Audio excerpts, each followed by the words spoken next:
I'm joined now by artist Tim Parsley. Tim, thank you for coming. I am so in love with your work, which I'm sure you probably hear a lot. Still nice to hear. Thank you.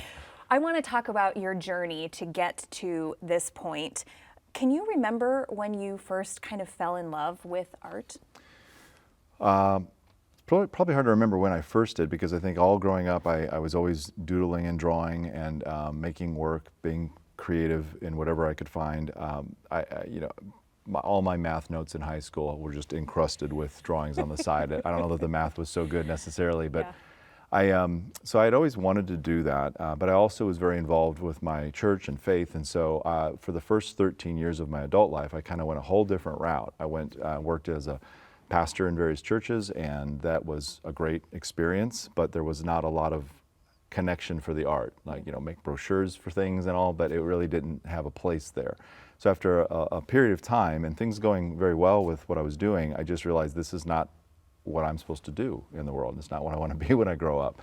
And so went to my wife at the time. We had just had our third child and said, how about we hit the reset button and head back to school. And so she was game for it. And we moved back to the Midwest where we were from, and I went back to school and kind of started everything over again. And there's never been a point where I've sort of looked back with regret on that. It feels like in some ways I just put the passion and the interest on hold for a period of time, but I couldn't keep it contained. It had to be something I did. But it came with risks and challenges, and you're also the old guy and now in a classroom with a bunch of young college students. They're all like, who's the guy with the midlife crisis? And it's like, right. Really, well, I don't think it was about that, but maybe. But it was good. So let's talk about your aesthetic. It is unique and instantly recognizable. Tell me where your inspiration comes from, and has that always kind of been a driving force for your work? So my work focuses on American history, but it approaches it not as a historian. I really do think of myself as kind of a hack historian, because I like to cut and paste. And to me, when we think about the past, we think about it in parts, and we all kind of put those together in different ways. And a lot of that comes from my own previous work, thinking about how it is that how we are put together, but also how we go out into our world, and we have this sort of conquering attitude. We can make something of our day, and that can go well, but it can also tend to backfire. And so as I was doing things in my work as an artist, I kind of wondered where that impulse came from, to kind of go out and conquer the next horizon, and realize it's a pretty distinctly American impulse. And so that took me to American history, and at a certain point during my MFA, actually realized that was my muse. Like, some artists have a muse of naked ladies or still lifes or whatever. For me, it was like these old dead presidents and the stories that went with these frontiersmen and so forth, and because they represented that noble effort to move forward, but in the process of doing so, as they built this country, there was a lot that they either damaged or compromised, or again, things that backfired. So I'm very interested in that tension of what I sometimes call an anxious nostalgia. I like the idea of looking back with that nostalgia and realizing the hope that was there, but then realizing there's an anxiety because we realize it's not pretty. There's other things that are present there that we have to sort of contend with, and that should wake us up to the present day as well. And so, and the concerns we have now. So I guess it's been an evolution of my ideas. I cut and paste a lot from from American history into my work. So even my paintings have a kind of collaged approach where you recognize certain things, but they're reformulated in ways that hopefully generate some new questions and new meanings. I feel like with that kind of being the driving force, you must have more ideas than you could ever get down on canvas.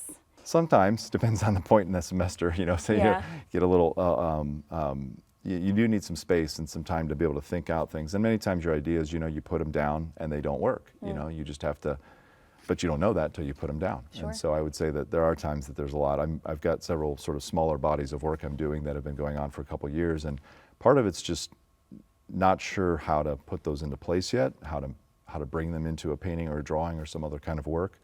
Others at times it's just time and focus. But I think that there really is a lot to look to, especially if all of the past is your source. Sure. You mentioned painting, you mentioned collage. Sometimes they work together. What is your favorite medium, or do you have one? Well, I think about it more like my sort of primary vocabulary. I would say painting's the thing I do the most. It's also the thing that gives me the most stress and grief. So when people think of the artist as in their studio with a glass of wine in a hand and just romantically going at it, it's not like that. It's work and it's kind of painful. So it's the thing I contend with. But drawing, I love. I feel like I'm almost in a meditation there. It's very much, in fact, my drawing groups I used to be a part of regularly almost felt like going to church. There was just a kind of space that I could get into where things would relax. And then collage I can play. So it's more lighthearted, and I'm allowed to just experiment more. So I guess that begs the question, if drawing to you is joyful and meditative, why is painting what you do the most of? I don't know. I've asked that before too.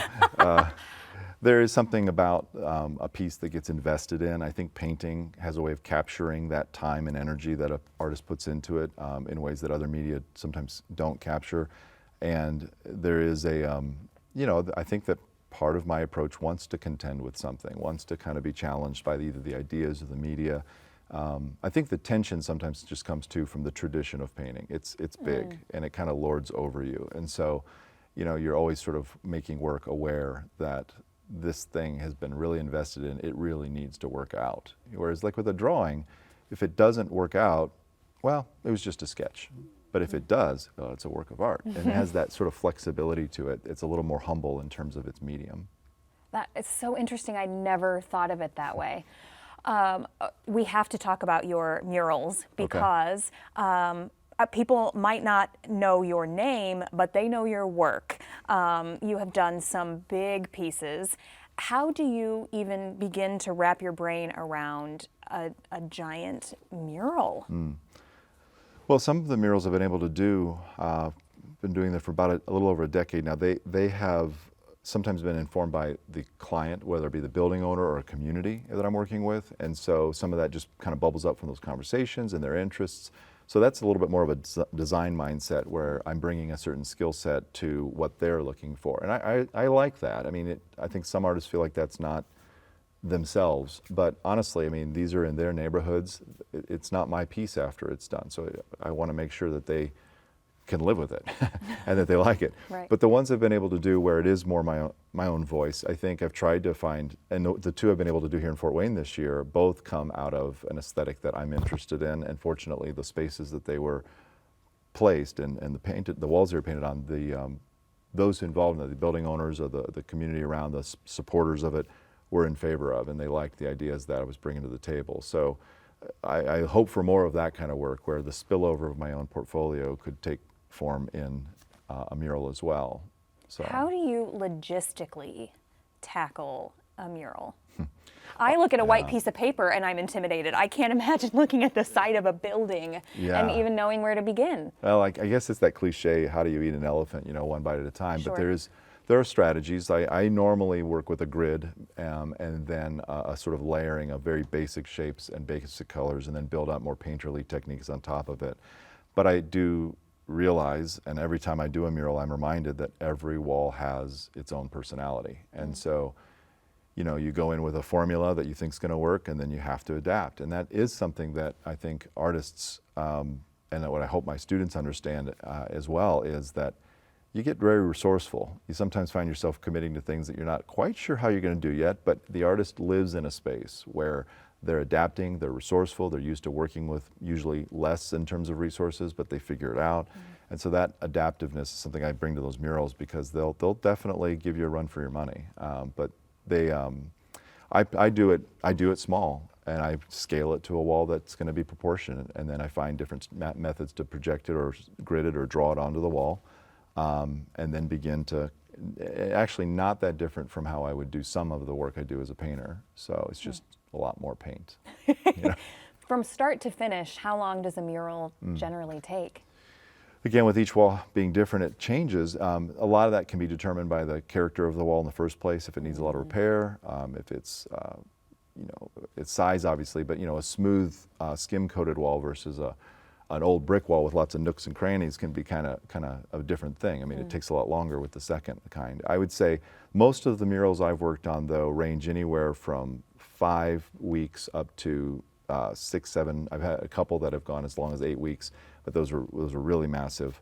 And that is more or less kind of a full-time slate of work. So that there'd be rain days and some, maybe we take a day off here or there, but that's equivalent of usually like a Monday through Friday, pretty much nearly a full-time commitment over those weeks. So it's kind of a broad answer, but it does change with each one.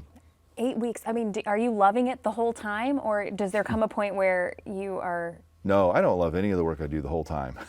That's fair. That you have to get past that. I think as an artist, you might have an inspiration, but I think what makes it a profession as an artist is you do kind of push past that, and there's going to be a point where it just becomes work, and you trust that the end result is in fact what you're aiming for. It's going to be rewarding. It's going to do what you're hoping it's going to do. But if you stay in a state of constant inspiration, I mean, I don't know anybody who does, but I heard a quote before from one well-known artist that said, inspiration is for amateurs, the rest of us just get to work. And so there is a sense in which it is not always fun. Certainly on a wall in August, and you're baking, it's can be really tough. But at the same time, there is a sense, you get to these stages of accomplishment, like, okay, that part's done. And it then begins to accelerate, and that gets pretty great. I should say too, working outdoors and working with a mural is very different than in the studio. Having people that are in that neighborhood or walk those streets to work come by and they wave to you and they thumbs up, and then they see it unfold what it's going to be, because at first it's just a big white slate that you painted. It's like having the whole community come into your studio and pat you and say, "You're doing great." They don't do that in my own studio, but they do downtown when I'm making a mural. So I think that does re-energize it in a different way when I'm working on a mural. Tim, thank you for the beauty you have brought to our city, not just Fort Wayne, but all over. Thank you for your candor today and for sitting down with me. Well, thanks for having me. For more information, visit timparsley.com.